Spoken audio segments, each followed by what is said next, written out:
I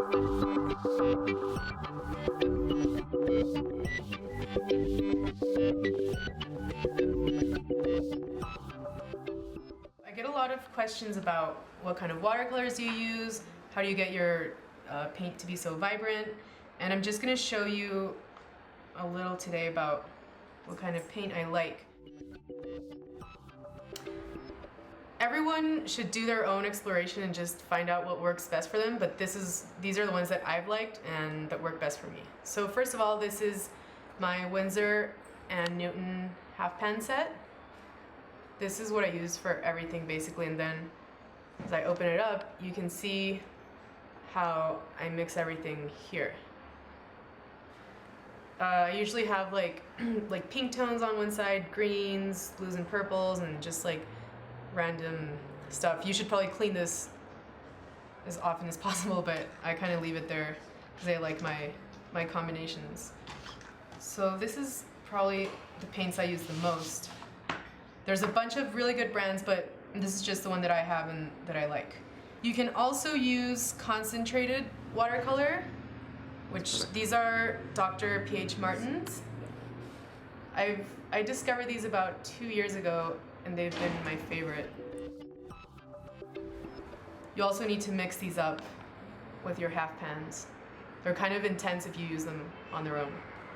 This is also watercolor. It's just a different line. It's called Hydrus, but it's also from Dr. P.H. Martin's. I'm just going to show you how these paints work. You need one of these little ceramic bowls to use these, or the back of your palette like this.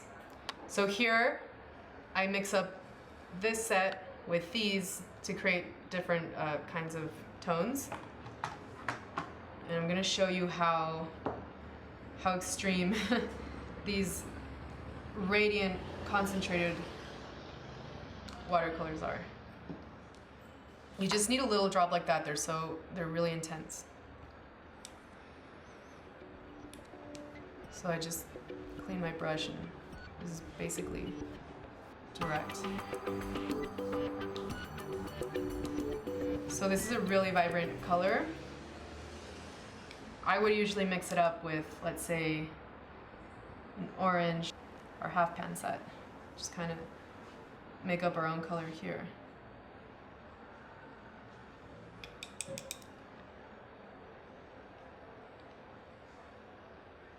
You always want to create your own tones when you're working with watercolor, because you want a more organic feel.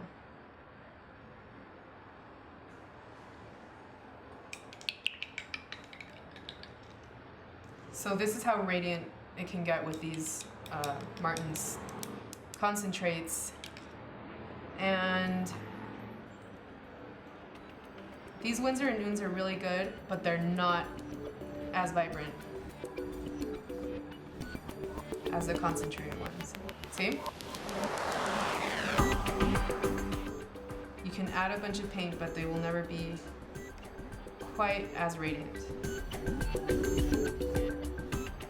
Which is good too, you don't always want everything to be super bright. This is the other one we're gonna try here. So if you use it on its own, it's gonna be super, super intense. You can also mix it in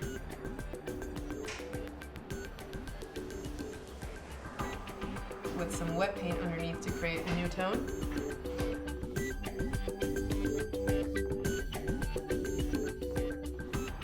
That's basically it.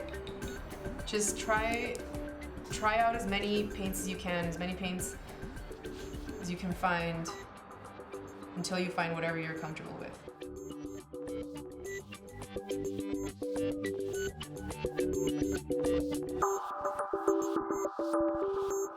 So that's it.